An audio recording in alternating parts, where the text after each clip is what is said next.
Karai hadn't eaten or poked her head out of her quarters since we landed at the ESU base, and began the process of bringing our Keelam allies to Seoul to discuss what happened on Swam.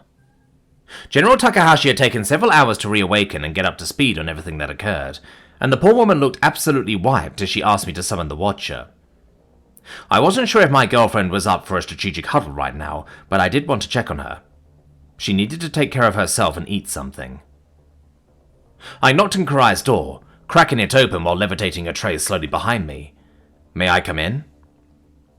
The Aleutian rolled over hesitantly. "Of course, Preston. I'm not quite myself, though." I figured. I wanted to try and cheer you up. I'm here for you. You know, something occurred to me. I maneuvered the tray into view, grabbing it with my hands and walking it over to her bedside. I bent over to extend it to her. "I've never seen you with a milk mustache, so I made you hot cocoa and..." Karai inspected the ice cream dish with curiosity as brown liquid oozed down it. "Is this an attempt from my clogged arteries to add me to the casualty list?" "No. It's a hot fudge sundae with extra tangerines and almond mint taffy, just like you said I should make for you. I had to improvise." I pointed to the deformed red and white taffy, grinning. I could only find mint taffy, so I put a sliced almond smack dab in the center of each piece. It took a lot of time and smushing to get it back together. "Oh, Preston, thank you, but I'm not hungry." "I will force feed you. A few bites, to appreciate Preston's tour de force. You know you want to. Taffy. Think of it like a goo probe and it'll go down easier."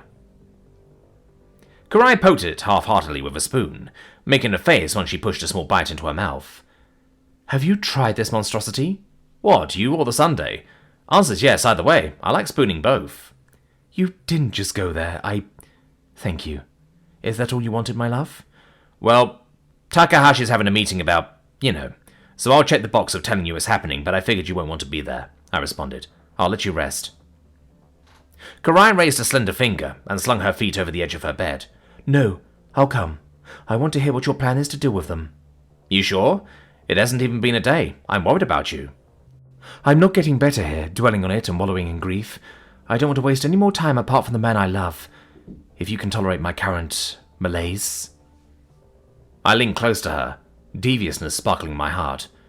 "I shouldn't say this now, but you're hot when you're angry. Fuego even.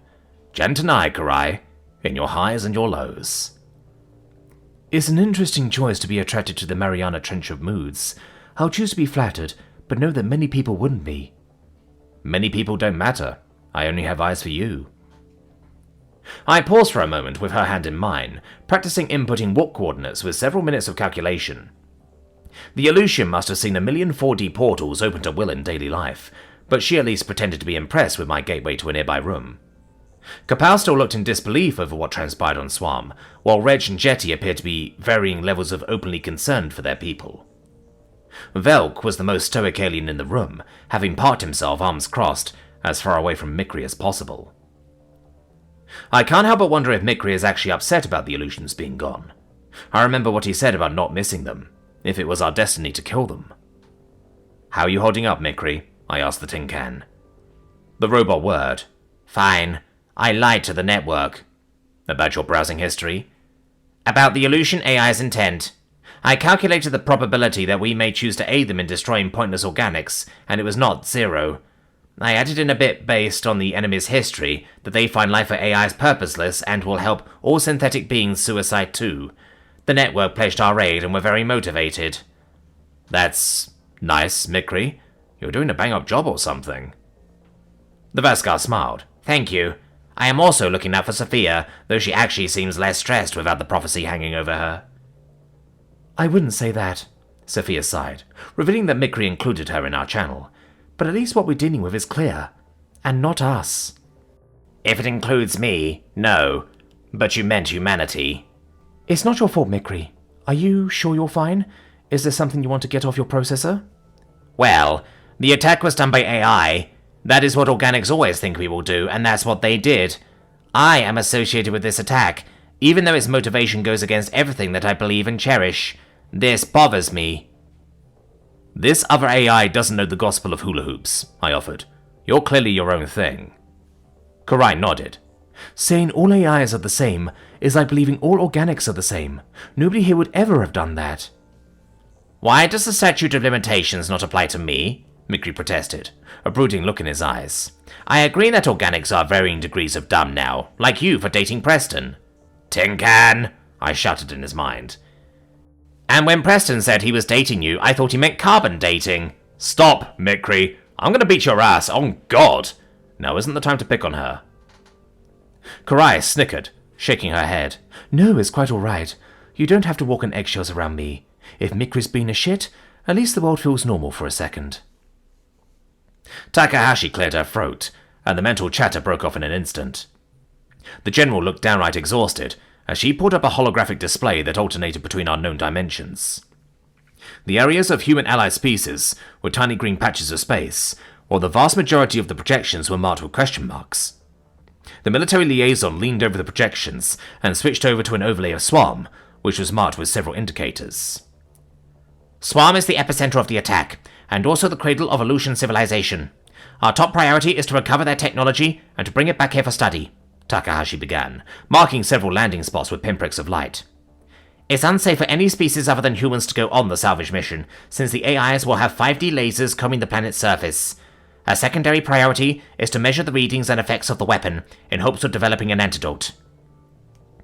Velk gestured broadly at Karai. Neural death seems to still work. People can't live and function through continued neural death, Marshal. Plus, you have to know it's coming in advance. Even humans experience debilitating side effects, and I know we can't afford for our first responders to be knocked out cold for half a day at the AI's mercy. We want to deal with that away from the hot zone. I already have thousands of troopers and scientists decompressing in 5D space to acclimate.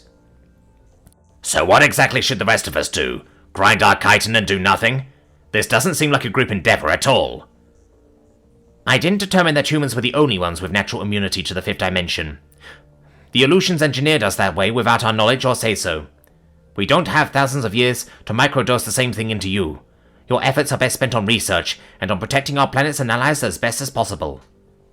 The Durandi volunteered to be protected, Jessie interjected.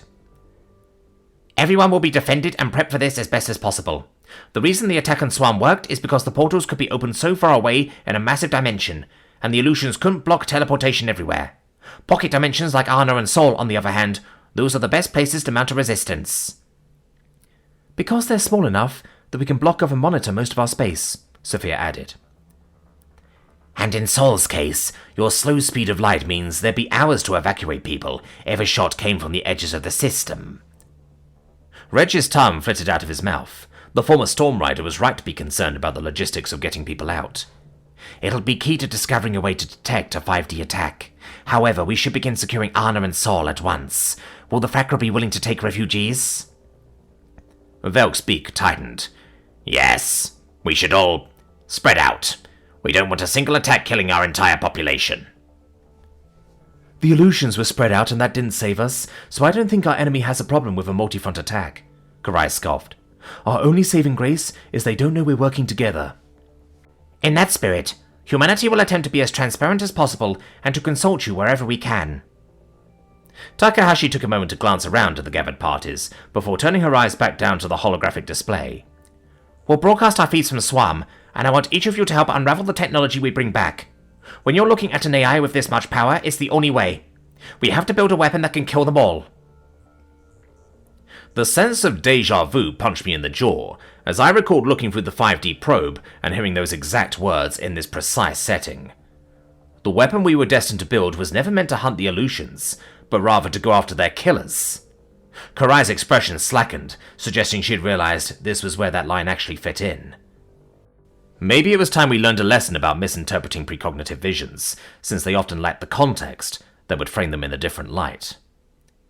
I wonder if it would have been possible to fix it, if the Aleutian didn't tunnel in on the human presence in this all. How sorely they misjudged us, and we even began to misjudge ourselves. Takahashi took note of my visible reaction for several seconds, before disregarding it and pointing at me. You're Carter. You're definitely not a scientist, so you don't need to help study recovered Aleutian tech. I want you to take some time to relax your mind, and see if you can get anything more out of latent precognitive visions. We could use a fix on their capabilities and where to find them, if whatever weapon we build can do anything. I'll forward our data on their capabilities, Karai said. That's a start. Thank you. Dismissed. I linger for several seconds, not imagining that I'd be able to relax away from all my friends in the efforts to save Sol. Wait, a word, Takahashi? What's this about? Karai asked, as the weary general gave me a begrudging nod. I think I was just told to go off base and kick back. If you don't want to, that's fine, but I was thinking you want a chance to explore and laze around Earth. After all this time just watching us, I figured it might mean a lot to you. Oh, yes, that was always an idea that filled my heart with longing. I think that would be good, to see that I still have the people I love to fight for. Would humanity accept my presence? A lot of people would be fascinated with you, and after everything that happened on Swam, you'd probably get a lot of sympathy. Especially since you're the one who risked your hide for us. Don't overthink it. Takahashi cleared her throat. Was there something you wanted to say, Carter, or would you rather send direct messages in your head? I was just thinking that Karai is an asset of relaxation and recreation, I attempted. My mind feels a lot more open concept when I'm with her. I see. We need Karai's help to decide the tech we find.